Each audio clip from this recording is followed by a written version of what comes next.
పనికోసారి, ఇంకా ఇంకా ఇంకా మనము చేసే ప్రయత్నాలకు ఒకసారి ఇలా తీసి అక్కడ మనకు నచ్చిన సందేశం వస్తే హృదయం ఏమవుతుందన్నమాట, ఓకే దేవుడు పాజిటివ్ సైన్ నాకు ఇచ్చాడు అని చెప్పేసి మనము వెళ్ళిపోతాం. అలా వాక్యాన్ని మనకు నచ్చినప్పుడు జస్ట్ తీసి ఒక క్రమమైన పద్ధతిలో కాకోకుండా మనకు నచ్చినట్లుగా చదివితే దేవుని యొక్క ఉన్నతమైనటువంటి ఆలోచన ఏది కూడా మనకి తెలియదు అన్నమాట. దేవుడు మనకి ఇచ్చినటువంటి ఇక 66 పుస్తకముల కలయిక కలిగినటువంటి ఈ యొక్క బైబిల్ యొక్క సారాంశము మనకి తెలియదు. అంటే దేవుని యొక్క మనసు ఏంటో మనకి తెలియదు అన్నమాట. ఇశ్రాయేల్ ప్రజలు కూడా ఐగుప్తు దేశము కంటే ముందుగానే ఒక దేశముగా ఏర్పడక మునిపే దేవుడు వారి పితృడైనటువంటి అబ్రహాము ద్వారా తన యొక్క మనస్సును తెలియపరచడానికి ఎన్నోసార్లు మాట్లాడినప్పటికీ కూడా ఎవరు కూడా ఆయన యొక్క మనస్సును అర్థం చేసుకోలేదు, గ్రహించలేదు అన్నమాట. ఆయన యొక్క ఆలోచన తెలుసుకొనుకోకుండానే వారి యొక్క జీవిత ప్రయాణము ఆరంభమైంది. ఆయన మనసు ఏంటో తెలియకుండానే జీవిత ప్రయాణము ఆరంభమైంది. ఈ రోజున దేవుని యొక్క వాక్యము తెలియకోకుండా, దేవుని యొక్క మనస్సు ఏంటో తెలియకోకుండా నడుస్తున్నటువంటి మనం కూడా చాలా సందర్భాల్లో మరి ఆ ఇశ్రాయేలీలను పోలి ఉంటాం అన్నమాట. ఆ ఇశ్రాయేలును పోలి ఉన్నప్పుడు ఆ ఇశ్రాయేలీ సంఖ్యలో ఎంత పర్సంటేజ్ దేవుని యొక్క రాజ్యాన్ని స్వతంత్రించుకున్నారంటే మనందరికీ తెలుసు. 0.002 అని అన్నమాట. 2% కూడా కాదు. అక్కడ 6 లక్షల కాల్బలంలో అంటే 20 సంవత్సరాలు పైబడిన వారిని లెక్కిస్తే అందులో ఎంతమంది వెళ్ళారన్నమాట? 2 వెళ్ళారు. అంటే ఎంత పర్సంటేజ్ మీరు లెక్కండి. నేను 0.2 అని చెప్పేసి మనం చెప్పాలి. అంత తక్కువ మంది దేవుని యొక్క వాగ్దాన దేశంలో అడుగుపెట్టారు. ఎందుకు అంటే దేవుని యొక్క మనస్సు ఏంటో వారు తెలుసుకోలేక, దేవుని యొక్క ఉన్నతమైనటువంటి ప్రణాళిక ఏంటో తెలుసుకోక, దేవునికి చిత్తము వారి ఎడల ఎంతో ఉన్నతముగా ఉన్నదో తెలుసుకోలేకన్నమాట. తెలుసుకోలేకే అందులో అడుగు పెట్టలేదు. చాలామంది నాశనం అయిపోయారన్నమాట. చివరిగా మరొకసారి దేవాతి దేవుడు ఇశ్రాయేలు ప్రజలతో ఇర్మియా ద్వారా మాట్లాడతాడన్నమాట. ఇర్మియా ద్వారా మాట్లాడతాడు. ఇర్మియా రాసిన గ్రంథం కాదు, తర్వాత చెప్తాను. హల్లెలూయా. ఇర్మియా ద్వారా మాట్లాడతాడన్నమాట. ఇర్మియా ద్వారా మాట్లాడుతున్నప్పుడు ఒక సందర్భాన్ని దేవుడు గుర్తు చేస్తాడన్నమాట. ఒక సందర్భాన్ని గుర్తు చేస్తాడు. ఆ సందర్భము నిజంగా మనం అర్థం చేసుకుంటే మొదటి నుంచి కూడా దేవాతి దేవుడు చెప్తున్నటువంటి ఆయన ఉన్నతమైనటువంటి ఆలోచన మానవుల పట్ల ఏమై ఉన్నదో తెలియపరుస్తాడు అన్నమాట. యెషయా ప్రవక్త ఏమంటాడంటే, నిన్ను సృజించిన వాడు నీకు భర్త అన్నాడు. హల్లెలూయా. అంటే దేవుడు మనలో ఏమై ఉన్నాడన్నమాట? మనలో ఏమై ఉన్నాడో భాగమై ఉన్నాడు. హల్లెలూయా, హల్లెలూయా. దేవుడు మనలో భాగమై ఉన్నాడన్నమాట. ఇది సృష్టి ఆరంభం నుంచి ఉంది. దేవుడు మనలో భాగమే ఉన్నాడనే విషయాన్ని మొదటి మానవుని తయారు చేసినప్పుడు మొదటి మానవునికి దేవాతి దేవుడు ఇచ్చినటువంటి ఆ యాట్రిబ్యూట్స్ అన్నిటినీ కూడా మనము గమనిస్తే దేవుడు నిత్యముండేవాడు. ఆదాము నిత్యుడుగా తయారు చేయబడ్డాడు. దేవుడు పరిశుద్ధుడు. ఆదాము పరిశుద్ధుడిగా తయారు చేయబడ్డాడు. దేవుడు మహిమలో ఉన్నాడు. ఆదాము మహిమతో ప్రభావముతో కిరీటము ధరింప చేయబడిన వాడుగా ఉన్నాడు. అంటే దేవుని యొక్క స్వభావం ఎలాగైతే ఉన్నదో అలాగే ఆదాముని దేవాతి దేవుడు ఏం చేస్తాడన్నమాట, అటు విధంగా కలుగు చేసుకున్నాడు. అంటే దేవుడు ఎవరిలో భాగమే ఉన్నాడంటే ఆదాములో భాగమే ఉన్నాడు. మొదటి మానవుడు ఎంత శక్తివంతుడు అంటే యెహోవా దేవుడు ఎలాంటి కార్యములు చేయగలడో ఇంచుమించు అలాంటి కార్యములు చేయడానికి దేవుడు తనకంటే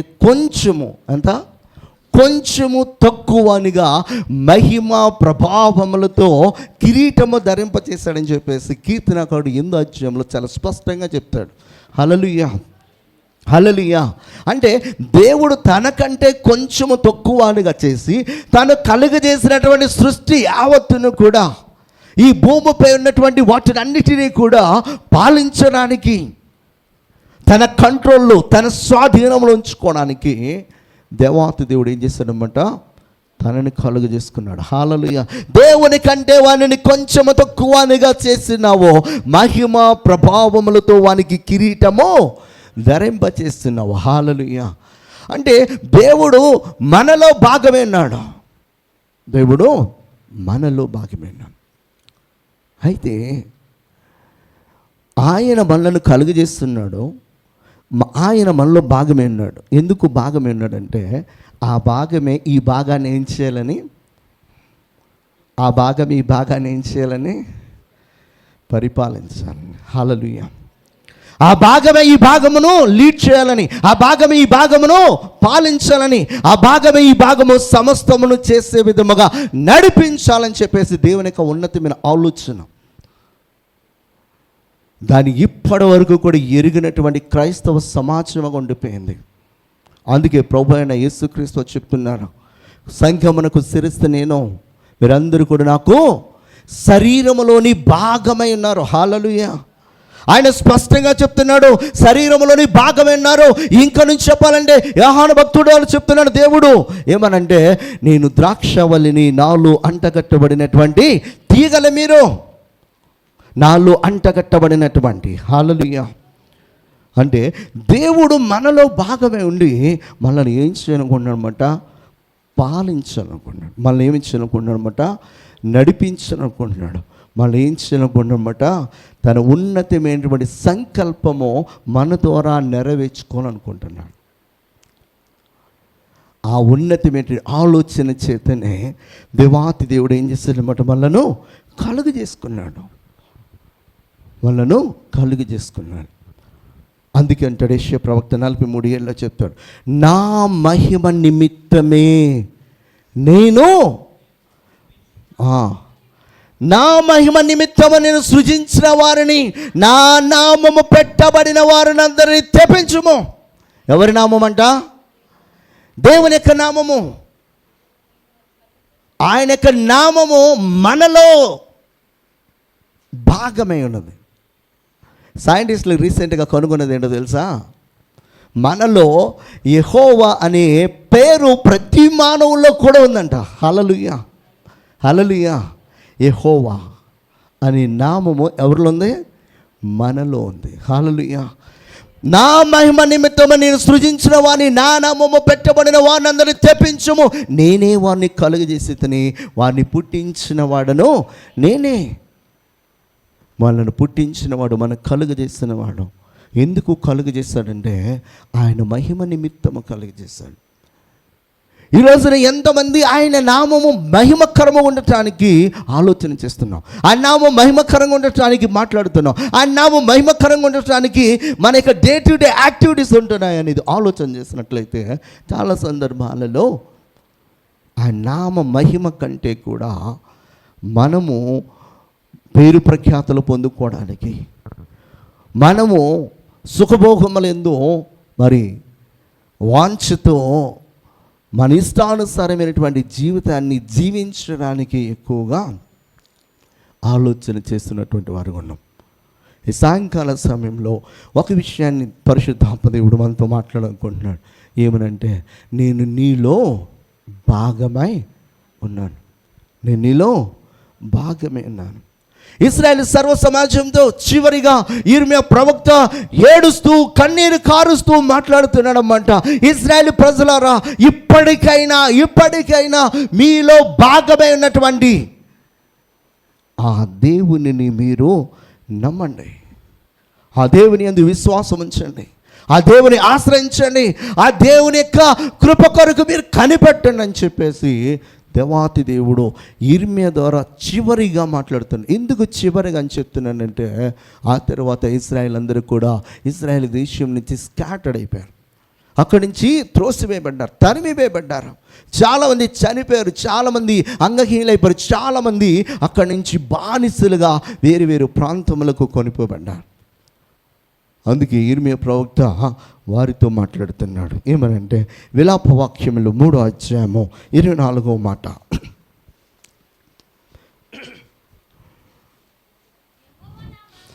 యెహోవా నా భాగమని నేను అనుకొనుచున్నాను, ఆయన యందు నేను నమ్మిక ఎంచుకొనుచున్నాను.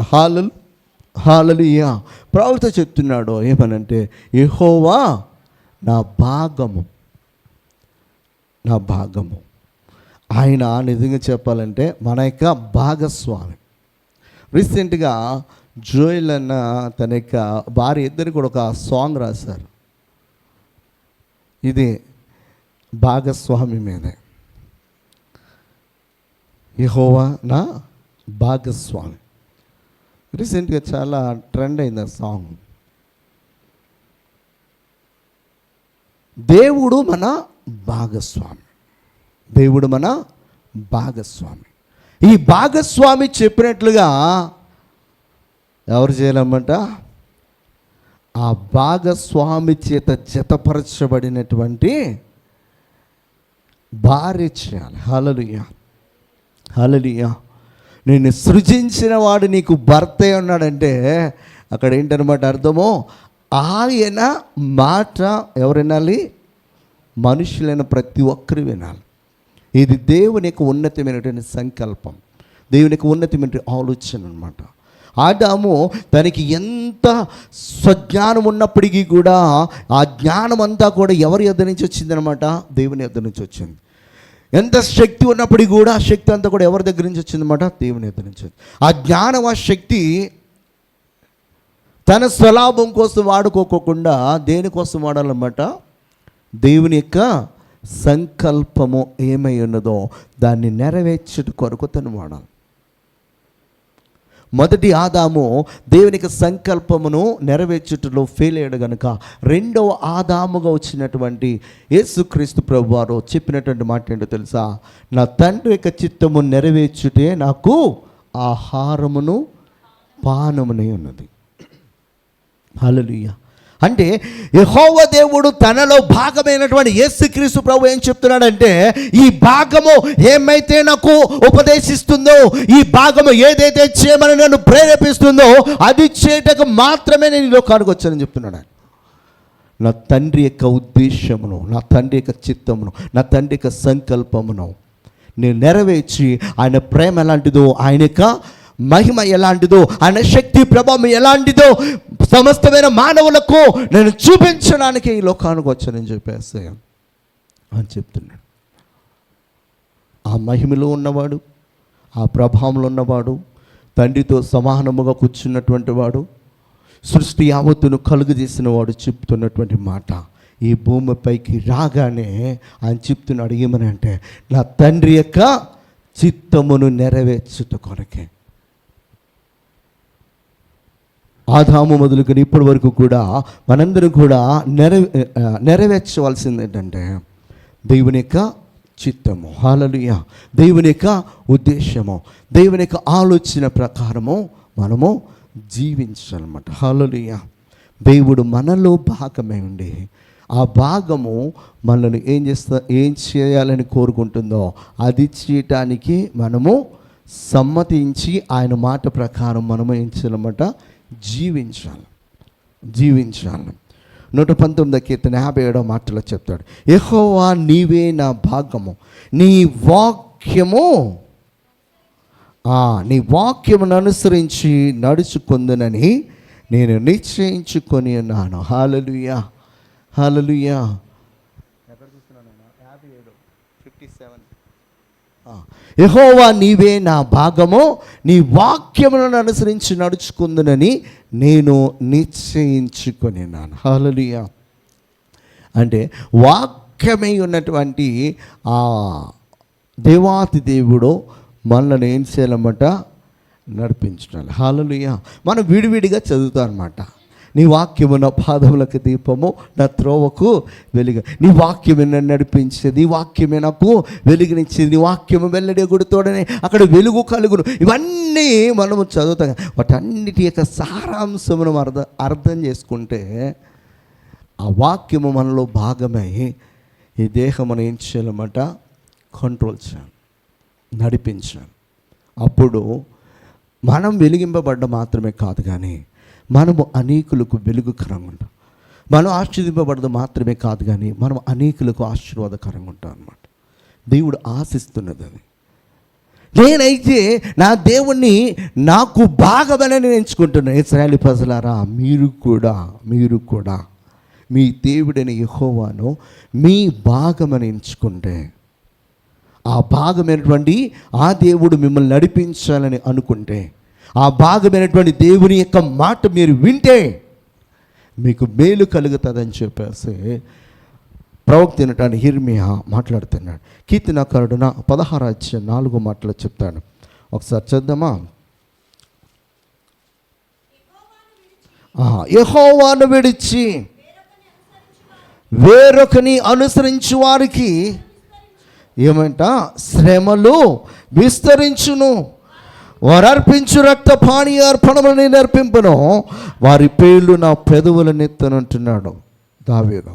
యెహోవాను విడిచి వేరొకని అనుసరించువారన్నమాట. హల్లెలూయా, హల్లెలూయా. అంటే మన దేవుడైనటువంటి ఆ భాగస్వామిని విడిచి మనం వేరొకని భాగస్వామిగా చేసుకుంటే అది దేవుని యొక్క ఆలోచన కాదనమాట, దేవుని యొక్క చిత్తము కాదనమాట, దేవుని యొక్క ఉద్దేశము కాదనమాట. ఈరోజున మనల్ని కలుగజేసినటువంటి సృష్టికర్త అయినటువంటి దేవునికి ప్రతిగా మనం ఎవరిని ఎక్కువగా ప్రేమించినా, ఎవరిని ఎక్కువగా ఆరాధన చేసినా, ఎవరికి పూజ చేసినా కూడా అదంతా కూడా దేవుని యొక్క దృష్టికి చాలా పాపమైనదిగా కనిపిస్తుంది, చాలా నీచమైనదిగా కనిపిస్తుంది, ఆయనకి ద్రోహం చేసేదిగా కనపడుతుంది. అందుకే నీ తల్లిదండ్రులుగా చూడుకోకుండా ఎదురింటి వారిని తల్లిదండ్రులుగా చూస్తే నీ తల్లిదండ్రులకి ఏమొస్తుంది? కోపం వస్తుంది. నీ తల్లిదండ్రులను విస్మరించి వేరొకని తల్లిదండ్రులను నీవు తల్లిదండ్రులుగా చేసుకుంటే ఎంత కోపము నీ తల్లిదండ్రులకు వస్తుందో, నీ సృష్టికర్త అయినటువంటి దేవుని విస్మరించి సృష్టిలో ఉన్నటువంటి వేరొక దానిని నువ్వు ఆశ్రయించినప్పుడు దేవునికి కోపం వస్తుంది అన్నమాట.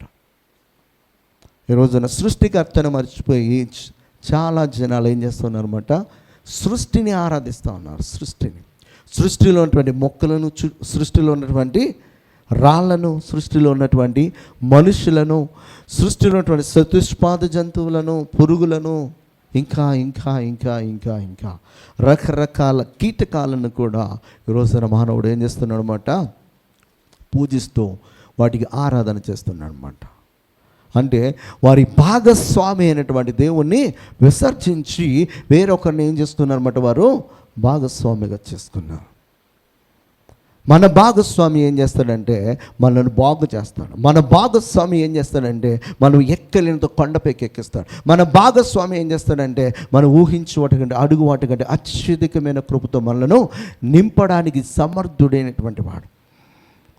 ఈ రోజున ఆ భాగస్వామి చెప్పినట్లుగా నడుచుకోవడానికి, నిజంగా మరి ఆయన త్రోవలో వెళ్ళడానికి విశ్వాసం కలిగి మనం నడుస్తున్నామా లేదనేది మనం ఒక్కసారి పరిశీలన చేసుకోవాలి.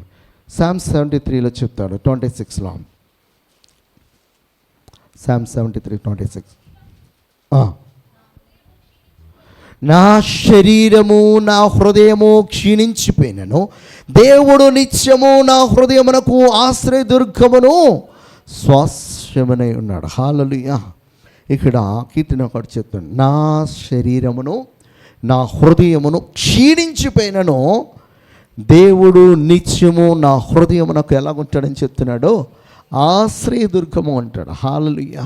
ఈ రోజున నీవెంత బలహీనుడిగా అయిపోయినప్పటికీ నీ శరీరం నీ మాట మరి లోబడని పరిస్థితికి వెళ్ళిపోయినప్పటికీ కూడా నువ్వు ఆ దేవుని భాగస్వామిగా చేసుకుని విశ్వాసంతో నడుస్తున్నప్పుడు బలహీనమైపోయిన నీరసించిపోయినటువంటి కుళ్ళిపోయిన దేహాలు కూడా ఏమవుతాయి అన్నమాట, మరలా జీవాన్ని స్వతంత్రించుకుంటాయి.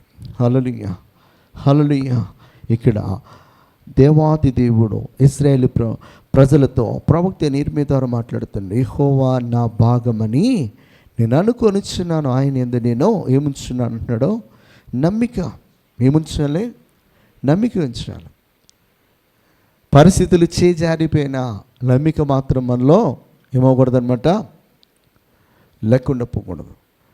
పరిస్థితులు చేజారిపోయినా మనకెదురుగా అపవాది ఎంత బలవంతుడుగా కనిపిస్తున్నా ఇక మనము పోరాడలేము, జయించలేము, మన శక్తి సరిపోదు, జ్ఞానము సరిపోదు, ఇంకా సమస్తమును సరెండర్ అయిపోవాల్సిన పరిస్థితి వచ్చింది అన్నప్పటికీ కూడా మనలో గనుక విశ్వాసం ఉంటే దేవుడు ఆ పరిస్థితులన్నిటినీ కూడా ఏం చేస్తాడనమాట, తారుమారు చేస్తాడు. ఇశ్రాయేలు ప్రజలతోటి ఎప్పటి నుంచో చెప్తున్నాడు ఆ మాట, మీరు స్వాధీనపరుచుకొని దేశంలోనికి వెళ్ళినప్పుడు మీరు నడువలసినటువంటి, మీరు చేయవలసినటువంటి నా ఆజ్ఞలు కట్టడలను మీరు ఎప్పుడైతే మీరుతారో మీరు అక్కడి నుంచి త్రోసివేయబడతారు, తరిమివేయబడతారు. ఆ దేశం మీకు స్వాస్థ్యముగా ఉండదు అని చెప్పేసి దేవాతి దేవుడు ఎప్పుడు చెప్పాడన్నమాట, అది హోరేబులోనే చెప్పాడు. అది అక్కడే చెప్పాడు. అక్కడి నుంచి ఆయన మొదలుపెట్టి కొన్ని వందల సంవత్సరాల వారితో మాట్లాడుతున్నప్పటికీ కూడా వారి ఆలోచన విధానంలో మార్పు రాలేదు కనుకనే చివరిసారిగా మరొకసారి మాట్లాడుతున్నాడు. ఈసారి వినకపోతే కనుక మీకు మీ దేశమే ఉండదు, ఇంకా మీకు మీ దేశమే ఉండదు. అయితే మీరు యెహోవా దేవుని భాగమని మీరు ఎంచి విశ్వసిస్తే, నమ్మిక ఉంచితే దేవుడు మరలా ఏం చేస్తాడనమాట, మిమ్మల్ని ఇక్కడి నుంచి కదలకుండా మిమ్మల్ని మరలా స్థిరపరుస్తాడని చెప్పేసి దేవుడు మాట్లాడుతున్నాడు. హల్లెలూయా. 62వ కీర్తన 8వ మాటలో చెప్తాడు, ఏమనంటే, జనులారా ఎల్లప్పుడూ ఆయన యందు నమ్మిక ఉంచుడి, ఆయన సన్నిధిని మీ హృదయములను కుమ్మరించుడి, దేవుడు మనకు ఆశ్రయము. జనులారా ఎల్లప్పుడూ ఏముంచాలంట, ఆయన యందు నమ్మిక. ఎల్లప్పుడూ అంటే మనం బాగున్నప్పుడు మాత్రమే కాదనమాట, మనము బాగోనప్పుడు కూడా, మన పరిస్థితులు అయినప్పుడు కూడా, ఇక మనల్ని ఎవడు కూడా బాగు చేయలేడు అనే పరిస్థితి మన కళ్ళ ముందు స్పష్టంగా కనిపిస్తున్నప్పుడు కూడా మనలో ఎలాంటి విశ్వాసం ఉండాలంటే, ఈ పరిస్థితులన్నిటినీ కూడా అధిగమించగలిగినటువంటి దేవుడు నాకున్నాడు అని విశ్వాసం మనలో ఉండాలని చెప్పేసి దేవాతి దేవుడు మనతో మాట్లాడుతున్నాడు. విలాప వాక్యాలు 2:19 చదివినప్పుడు, 2:19, నీవు లేచి రేయి మొదటి జామున మొర్రపెట్టుము, ఏమంట, నీళ్లు కుమ్మరించినట్లు ప్రభు సన్నిధిని నీ హృదయమును కుమ్మరించము, నీ పసిపిల్లల ప్రాణము కొరకు నీ చేతులను ఆయన తట్టు ఎత్తుము, ప్రతి వీధి మగును ఆకలిగని వారు మూర్ఛిల్లుచున్నారు. దేవుడు చెప్తున్నాడు అన్నమాట, ప్రతి వీధి మగును ఆకలిగని వారు మూర్ఛిల్లుచున్నారు. నాకు కనిపిస్తుంది ఆ పరిస్థితి మీకు రాకుండా ఉండాలంటే రేయి మొదటి చామున ఏం చేయమంటున్నాడు, ఆయన మొర్రపెట్టమంటున్నాడు. నీళ్లు కుమ్మరించినట్లుగా ప్రభు సన్నిధిలో మీ హృదయమును ఏం చేయమన్నాడు, ఆయన కుమ్మరించమంటున్నాడు. అంటే నీ హృదయంలో ఏమీ లేకోకుండా దేవుని యొక్క సన్నిధిలో నీవు ఒప్పుకొని విడిచిపెట్టి పశ్చాత్తాపమనుంది ప్రభు యొక్క శరణు కోరుకో అని చెప్పేసి విలాప వాక్యముల ద్వారా యిర్మీయా ప్రవక్త ఇశ్రాయేలు ప్రజలతో మాట్లాడుతున్నాడు. ఆయన యందు నమ్మిక ఉంచమంటున్నాడు.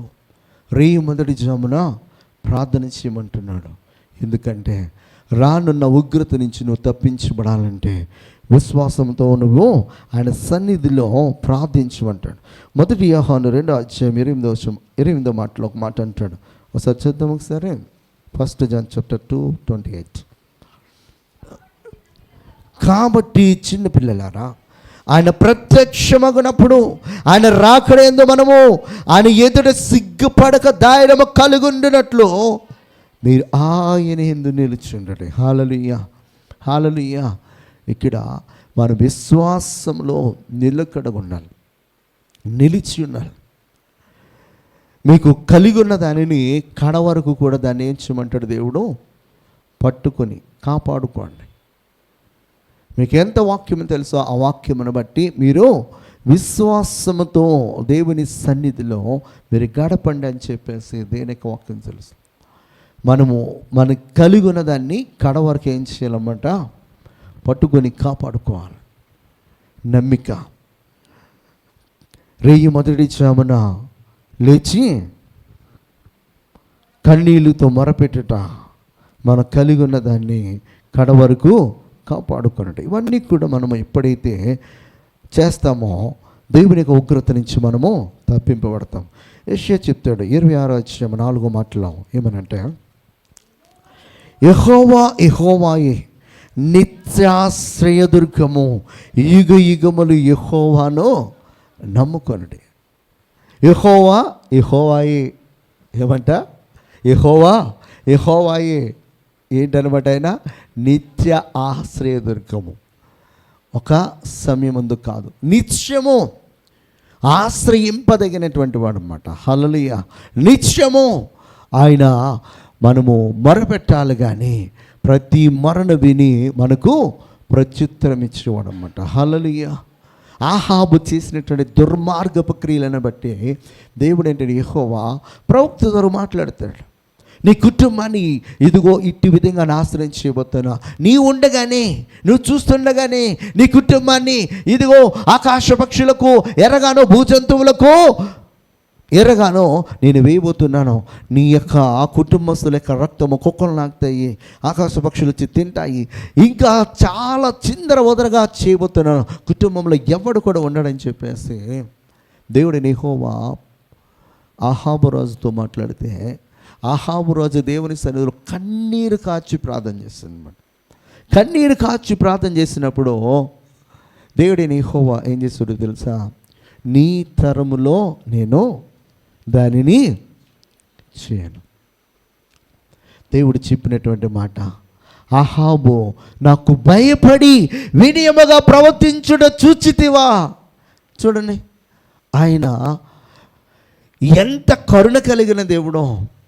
తన ప్రవక్తలను చంపినటువంటి ఆహాబు, తన ప్రవక్తలను చంపినటువంటి యెజ్బేలు యొక్క కుటుంబము దేవునికి ఎంతో విరుద్ధముగా నడిచింది. దేవునికి ఆలోచన మరచిపోయి దేవునికే ద్రోహం చేసినటువంటి కుటుంబము. అలాంటి కుటుంబానికి వ్యతిరేకంగా దేవుడు ఒక నిర్ణయం తీసుకున్నప్పుడు ఆహాబు భయపడి వణుకుతో, ఇది కనుక జరిగితే నా కుటుంబం, నా పరిస్థితి ఏమైపోతుంది ప్రభువా అని చెప్పేసి భయముతో వణుకుతో దేవుని సందులో ప్రార్థన చేశాడు.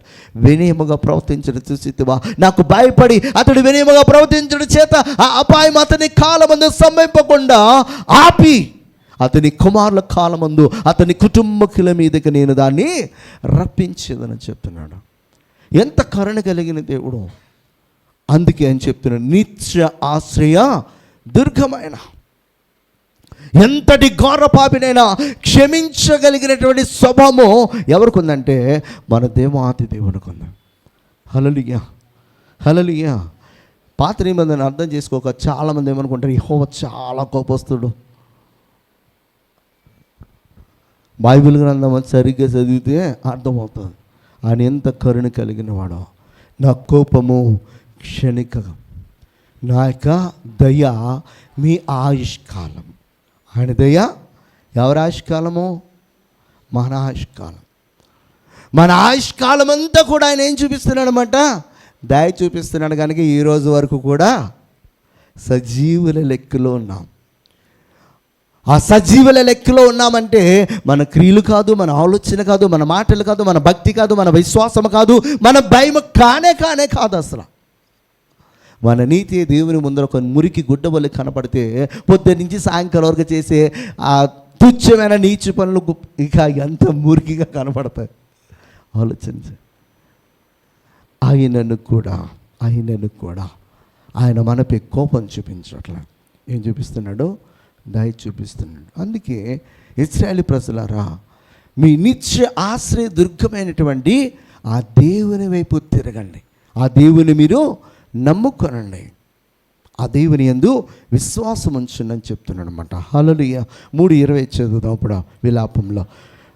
తన్ను ఆశ్రయించు వారి ఎడల యెహోవా దయలుడు, తన్ను వెదకు వారి ఎడల ఆయన దయ చూపువాడు. హల్లెలూయా. ఇక్కడ దయ చూపించాడు లేదా? ఎవరిపైనా? తన ప్రవక్తలను చంపినటువంటి అహాబు కుటుంబం పైన దయ చూపించాడు. తన పిల్లల సమయంలో ఆ కీడు అంతటినీ కూడా ఆ కుటుంబంపైకి రప్పించినటువంటి దేవుడు. సాయంకాల సమయంలో దేవుని యొక్క సన్నిధిలో ఉన్నటువంటి మనము గమనించాల్సింది, మనము దేవునిలో భాగమే ఉన్నాం.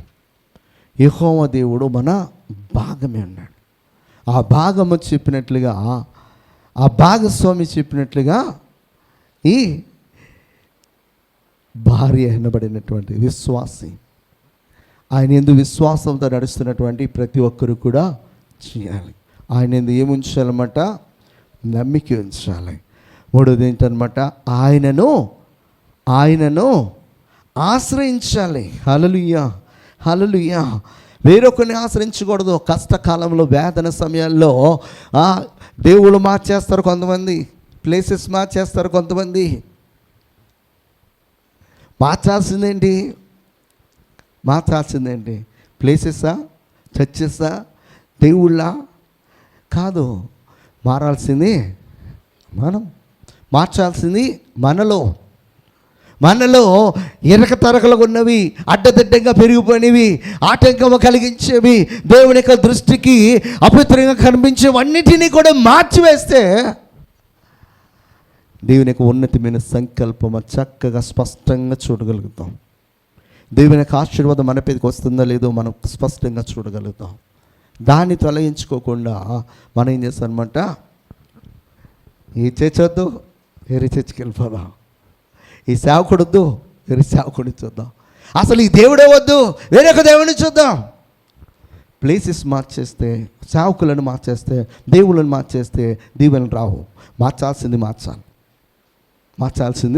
మార్చాలి. కొంతమంది ఇంటి వాస్తు బాగాలేదని చెప్పేసి ఏం చేస్తారన్నమాట? మారుస్తూ ఉంటారు. ఇక్కడ ఉండాలి గుమ్మం, ఇక్కడ ఉండాలి, ఇది ఉండాలి, అక్కడ అది ఉండాలి అని చెప్పేసి మారుస్తూ ఉంటారు. మార్చినా కూడా కొన్నిసార్లు ఏమవుతుందన్నమాట? పని జరగదు. ఈ పని వారు అనుకున్న పని జరగదు, దీవెన రాదు. మనం మార్చాల్సింది ప్లేసెస్ కాదు, ఐడల్స్ కాదు, సేవకులు కాదన్నమాట. ఏం మార్చాలి?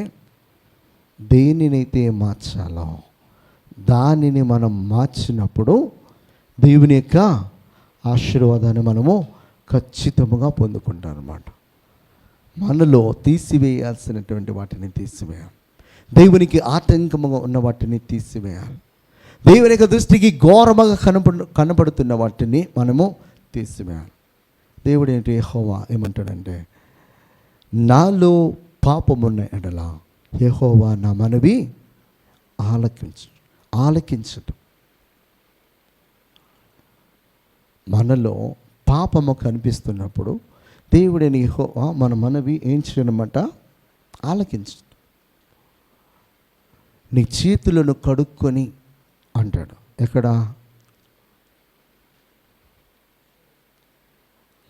యెషయా గ్రంథం 1వ అధ్యాయంలో చదవండి ఒకసారి. 1వ అధ్యాయం 15 ఎక్కడ ఉంటుంది?